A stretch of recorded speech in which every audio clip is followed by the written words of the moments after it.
Hello there friends, welcome back to another episode of Generation Tech. My name is Alan. Following the rise of the New Order, within just a few years, the Galactic Empire turned the federal government into one of the largest employers in the entire galaxy. A decade into Imperial Rule, if you weren't working for a government bureau or serving within the Imperial Military, you were most likely a part of the supply chain that fed into the Imperial Industrial Military Complex. With so many people being employed by the Imperial Military, Emperor Palpatine's most important job was actually to keep all those people happy and keep morale up. I would argue that this was the most important factor in the war, far more important than the construction of the Death Star or how many tens of thousands of Imperial-class Star Destroyers you can build. There's really no way for the Rebel Alliance to defeat the Empire through military means alone. What they were really aiming for was to lower Imperial morale enough so that there would be mass desertion amongst Imperial soldiers to the rebellion. Which is exactly what happens during the Galactic Civil War,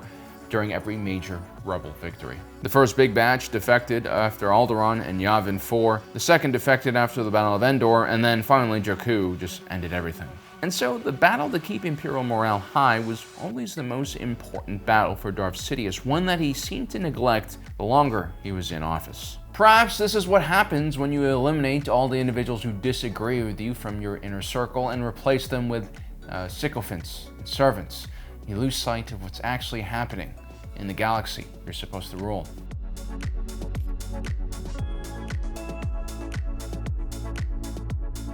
Emperor Palpatine's takeover of the Republic is one of the most cunning political operations in galactic history. He exposed the biggest strength and weakness of a democracy, and that is the nature of man, and the emotions that control him, and therefore control the government. Palpatine is a Sith Lord focused on fear. He would use fear as a weapon, and he would spread it all throughout the galaxy, especially in those earlier years when he was working behind the scenes and setting up everything with his own mentor, Darth Plagueis. Now, Palpatine would attempt to weaken the Republic's many institutions with a specific focus on the Jedi, widely seen as the guardians of morality for the Republic. If you can take them down, and everyone else will follow. Now, like a lot of populist strongman leaders, Palpatine's rhetoric was always focused on what was wrong with the galaxy rather than any solution he could provide. He spoke about dangers lurking in every corner, the degenerate alien species of the Outer Rim who controlled mega conglomerates that abused the fair trade practices set by the Republic. He talked about the wide-eyed revolutionaries and the secessionists who dared to defy the galactic center. And then, of course, you have the terrifying droid army, which needed no embellishments whatsoever to strike fear into the hearts of the citizenry. Palpatine spun a tale, and it was a tale that was actually supported by a lot of facts that were kind of emerging on the ground. The Clone Wars was a very dangerous conflict. And the Republic was indeed soft, corrupt, and in need of massive reform. And whereas the institutions of the state were highly unpopular, Palpatine the man was the complete opposite. He was a charismatic individual from Naboo whose own personal politics were often never revealed or discussed. It seemed like he always chose the right side of any political issue, and he had very few enemies but a whole lot of friends from all sides of the political divide. And so for a while, Palpatine could just rely on his charisma and the military victory he had won over the Confederacy to maintain the peace. And considering just how destructive the Clone Wars was, not just in the Outer Rim, mind you, I mean half of the surface of the Senate District on Coruscant was covered in debris, it's not surprising that the citizens of the galaxy were extremely happy and optimistic when Palpatine ended the war. He was hailed a hero and he was riding high. Now, when a voting populace gives up their right to vote to a dictator, there usually is some kind of promise, some exchange. In this case, when Palpatine took power, in exchange for complete control, he promised that the Empire would provide a safe and secure society. And initially, it did seem like the galaxy would indeed be safer. The only fighting that continued on after the end of the Clone Wars existed in the Outer Rim, and it was very much still the same fight that happened during the Clone Wars. It was still droids versus clones, just on a smaller scale. The Separatist holdouts that did try to fight back were in many ways the first rebels to challenge the Empire. But in those earlier years, Imperial military forces were widely popular, and these rebels were seen as dangerous individuals who were trying to extend this war that had just ended. Now, in those initial years, the Empire would begin to carry out its replacement plan for the clones who were deemed to be too expensive and also a security risk. First, we have Admiral Rampart's Project Warmantle, which was focused on creating a conscript/volunteer military force. This program would eventually become the TK Trooper program, which was the precursor of the Stormtrooper Corps. If we take a look at the initial group of recruits who made up the first test unit, otherwise known as Elite Squad, we can see the makings of the first Stormtrooper squad. And here's what they thought. With the Empire, I get paid, I get fed, and I have a roof over my head. That's more than the Republic ever did for me. You see, one of the effects that the Clone Wars had on the galaxy was it disrupted trade and travel between the Outer Rim and the core regions of space. And this, in turn, would destroy several industries, which would just have a domino effect and destroy even more industries. And it was always the most fragile and least sustainable planets that suffered the most. Take a look at the planet of Mandalore, which was unaligned during the Clone Wars. This completely barren planet depended heavily on food and water imports to sustain its population. The Clone Wars would severely affect the planet's food security. Now imagine that same thing happening, but on almost every Outer Rim planet in the galaxy, especially those closest to the front lines. We're talking about billions upon billions of people who have just gone through 4 years of horrific suffering and poverty. No food, no energy, no clothing and tools. Everything in the galaxy was put on a standstill, especially in the Outer Rim. It's this generation of people who grew up during this very troubled time who would see service in the Empire as a way out of poverty. Now, most of the galaxy was still reeling from the destruction of the Clone Wars, and so there was actually a lot of relief money,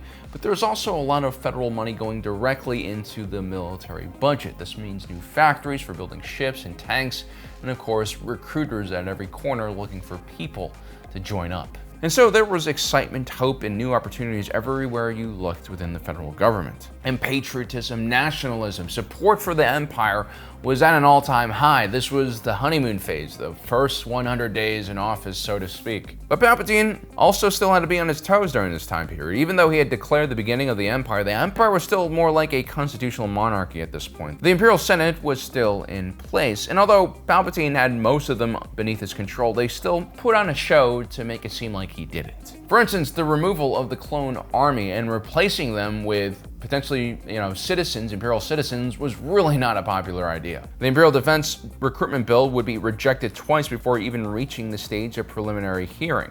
As loyal as the Imperial Senate was to Palpatine, creating a military force that would draft, your brothers and sons and fathers is political suicide, especially when there's no war going on. Bail Organa headed the charge against the bill as he saw it as a waste of resources, especially because A, as we mentioned before, there were no threats left to fight, and B, the clone army was still relatively young and very capable. You even had individuals like Ryo Chuchi from Pantora who advocated for the rights of the clones and even proposed for them to have representation within the Senate.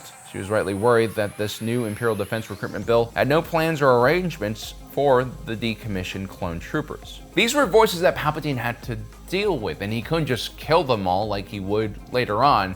He still had to be really sneaky and cunning, in the old Sheev Palpatine way. When Ryo Chuchi uncovers a holovid of Admiral Edmund Rampart ordering the destruction of Kamino and the cloning facilities on there, it seemed like all was lost, and that public opinion would turn against the Empire. But Palpatine simply just labeled Admiral Rampart as a rogue actor and arrested him, placing the blame for the destruction of Kamino on his head alone. It was actually Tarkin who gave Admiral Rampart these orders, and speaking of orders, Admiral Rampart orders a few clones to actually fire those weapons, and as a result, Palpatine seizes the initiative here and says this: "The fact that the clones under his command so blindly followed orders, inflicting such carnage without hesitation, gives me pause.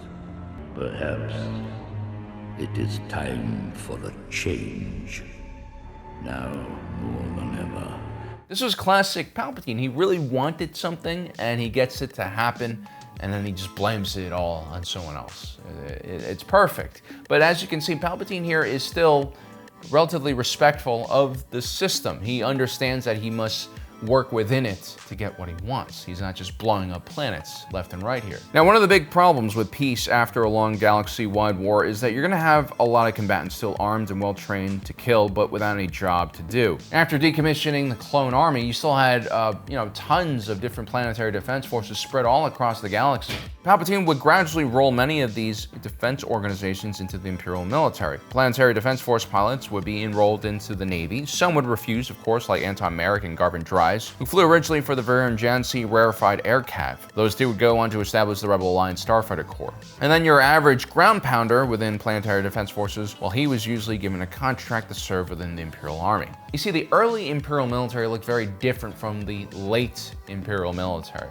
And one of the biggest changes was during the early Imperial period, most ground pounders were in the Imperial Army, and they were army troopers, not stormtroopers. And as we see in Andor, which takes place in 5 BBY, and Solo, which takes place in 10 BBY, the Imperial Army was a relatively normal military force. Ideologically speaking, the men here weren't brainwashed or fanatic like the Stormtrooper Corps. Most of these army troopers served in the local systems, and it was just a job to them. That involved maintaining security and keeping the locals in check. If you take a look at the actions of the Imperial Army garrison commander at Aldhani, his attempts to prevent natives from journeying to the Highlands to witness the celestial phenomenon known as the Eye were actually quite creative and not very cruel. He would go on to build bars and inns along the pathway of the Highlands in hopes that most of the pilgrims would just drink too much and pass out and never make it to their final location. And it actually worked. I mean, year over year, less and less of these pilgrims would make it to see the Eye. And so at least during this period of time, the Empire is restrained. They're still being respectful, and they're trying to figure out how to govern these people without just pissing everyone off. And then whenever the Empire did something like they did on Kamino, they would just call the incident the result of a massive storm or a mining accident. And so for the most part, life was okay for an Imperial soldier during this time period. Morale was high, and the job wasn't all that demanding. But then the Aldhani heist would occur in 5 BBY, and that would change the relationship the Empire had with its own people and military.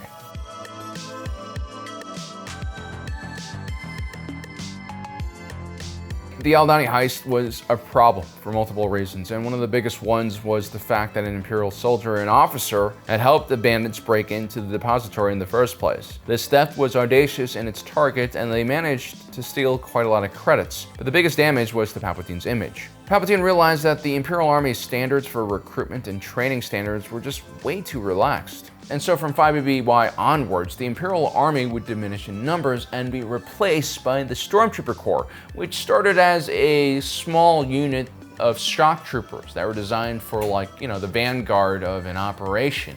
Now they were quickly becoming the most popular ground forces in all of the Empire, and these guys were politically very, very loyal to Palpatine. Following the raid on Aldhani, we have two major policies being passed: the Public Order Resentencing Directive and Imperial Emergency Act. The PORD restructured the criminal justice system and increased the penalty for crimes against the Empire. It also removed civilian oversight from the prison system. It also created a 400 million credit tax for any system harboring partisan activity.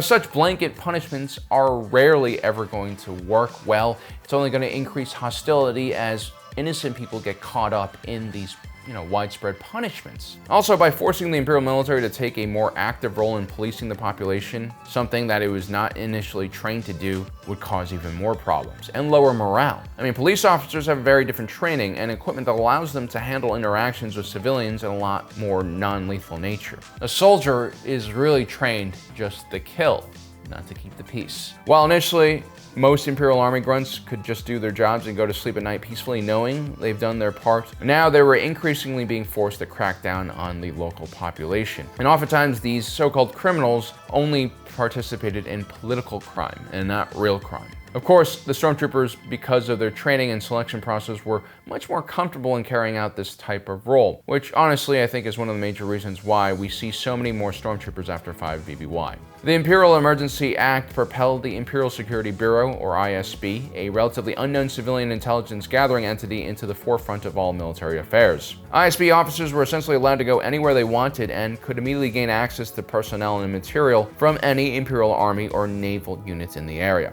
Now, what's interesting is the ISB is actually not a military organization. It actually is a part of Compnor, which is a civilian political movement that helped get Palpatine into power. Yeah, this is where I can really trace the beginnings of the decline of morale amongst Imperial soldiers. Allowing political officers to just pop into theater and completely disrupt operations is going to cause problems. Whereas a commander is kind of stuck with the troops he's commanding and has to deal with the consequences of his actions. An ISB officer can just pop in, order some units to their deaths, and then leave, leaving the existing commander to deal with the aftermath. This was not seen as a very cool thing to do. As the rebel movement became more and more powerful, more Imperials would begin to defect. The ISB would turn its attention from pursuing rebels to also persecuting disloyal Imperial soldiers. Soon, the ISB would become one of the most hated and feared organizations by the Imperial military.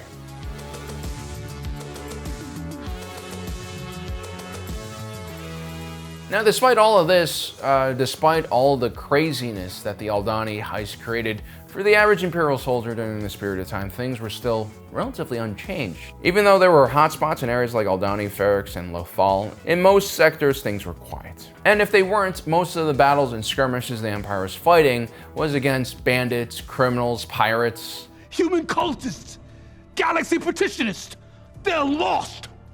All of them, lost! Yeah, you had rebels like Luke Skywalker dancing on the battlefield disarming people, and then you had Saw Gerrera and his partisans setting off explosives in crowded town squares and murdering fallen Imperial soldiers. It wasn't hard to believe that some elements of the rebellion were seen as true terrorist organizations and threats. But then with the brazen attack on Scarif, things would change once again. Scarif was an archive world. It was seen as a cushy posting. Its facilities were built on a tropical island chain with white sands and palm trees. The Empire was trying to keep the records in this facility hidden from prying eyes of the Imperial Senate, so it's reasonable to assume that they could have just kept the battle here a secret. Just like how they said what happened to Jedha was a mining accident. But the theft of the Death Star plans, along with the untimely death of Orson Krennic, actually gave control of the Death Star to Wilhelm Tarkin, who immediately blows up Alderaan with the weapon. Alderaan was no backwater planet. It was one of the original founding members of the Republic, and many planets in the galaxy could still trace their founders to this planet.